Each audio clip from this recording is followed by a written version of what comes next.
Hey everybody, it's Matt with Everywhere Auto. Today we're going to be working on a Hino 268. We're going to be replacing the oil pan gasket. Alright, first thing is we're going to drain the oil. So get a drain pan. This thing probably holds like 4 or 5 gallons of oil. Make sure you have a drain pan big enough for all the oil. Okay, right here we've got a 24mm oil drain plug. I'm going to set up my drain pan underneath it. And then I'm going to come in with my impact. And it's gonna make a little bit of a mess, but that's okay, guys.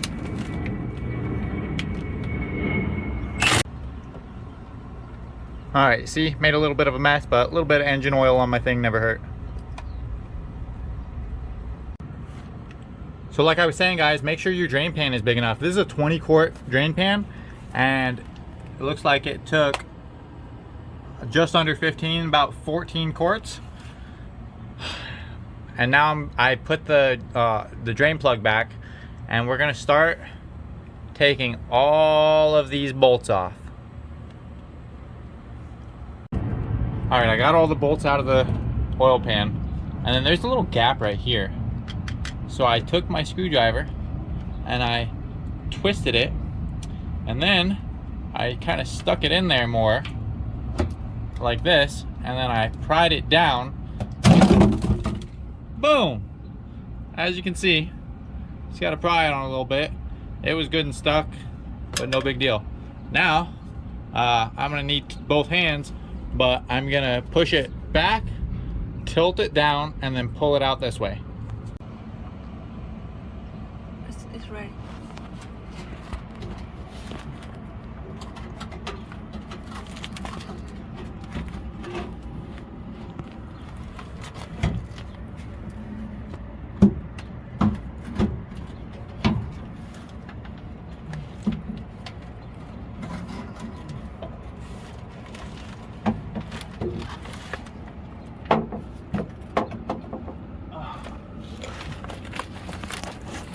And then the gasket is stuck. I know, it's okay. I just film me while I talk.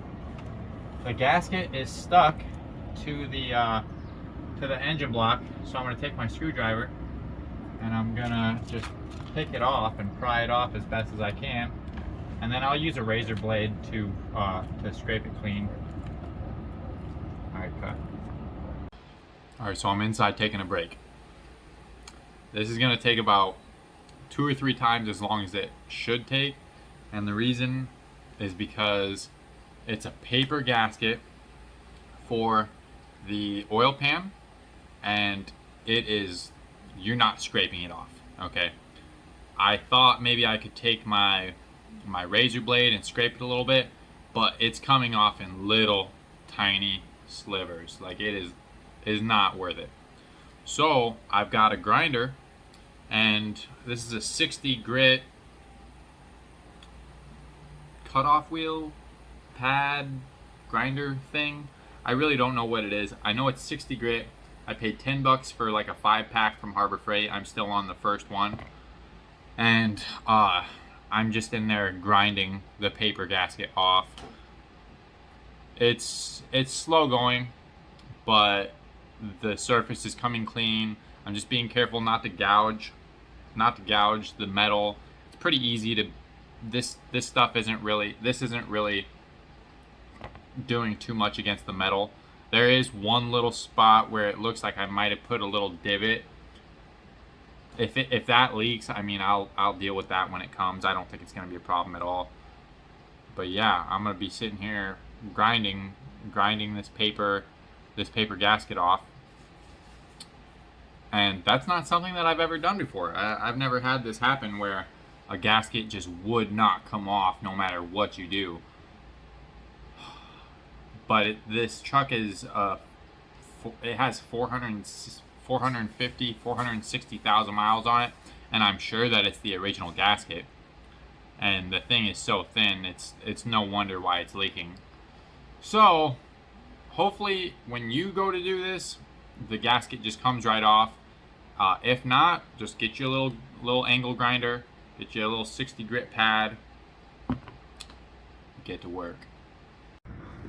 Okay, I'm just about done, and I just wanted to show you guys what's going on before I quite get it finished.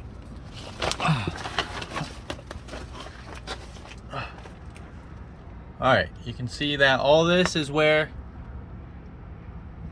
the gasket is off all the way. And then if we just go a little bit further, right there. Okay, right there is where the gasket is still at. And then right there, there's still some left. I'll get in there and grind that off.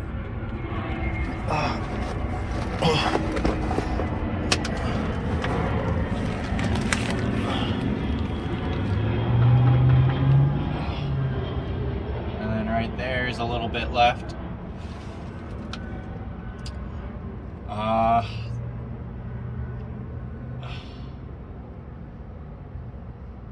I'm gonna have to remove this pipe right here so that I can get in there and get that this last little bit. Not too happy about having to remove that, but that's life. All that in there, I'll get, and it's not a big deal. If you guys have a better idea, for getting this gasket off, I'd love to know for next time. I'm not really showing you guys too much about the process of grinding or using the grinder or setting that up, because I'm not the right place to come to learn how to use tools like that. I'm sure there are other channels that can tell you how to use an angle grinder. When you finish grinding, if you have to do this, okay, make sure that you get all the dust out of the crank. All right, because one thing I noticed is that there's dust from the paper gasket that gets all up inside the crankcase. So what I'm doing is spraying it with brake cleaner, and all that dust comes right out. So it's not a big deal. You just don't want to leave that in there. All right, we're ready to put the oil pan back in. You see the gasket is sitting on top after I cleared out all the old gasket from the block, and I put the new gasket onto the pan itself. Before I did that, I cleaned the pan up with some brake cleaner on the bottom and also the mating surface. I cleaned up with brake cleaner. And then I put some RTV onto the oil pan just to hold the gasket in place while I put it up there. And then I'm gonna put it up there, and I'm gonna put 2 bolts in, one on each end, just to hold it in place. And then I'm not gonna tighten them all the way down, but then I'm gonna put all my bolts in, and then I'm gonna, once they're all threaded in, then I'll just tighten them all down. With this one, guys, tight is tight enough. Don't go stripping bolts out. Don't strip any threads out, okay? Now we're adding our oil. I used 1540 by Run Right. You can tell me if you think this is good oil or not. Fill it right there. I think it took like almost 4 gallons or 4.5 gallons, something like that. I just added the oil, and then I checked the dipstick. The dipstick is right here. And then run it for a little bit, check the oil again, then you're done. Well, there you go, guys. It's not that difficult. Just don't strip any bolts out. Make sure you get all the gasket off. Make sure you don't mess up the mating surface on the block if you have to sand off the gasket like I did here. If this video helped you, go ahead and leave a comment down below. Like and subscribe if you haven't already. Keep an eye for the hill, guys.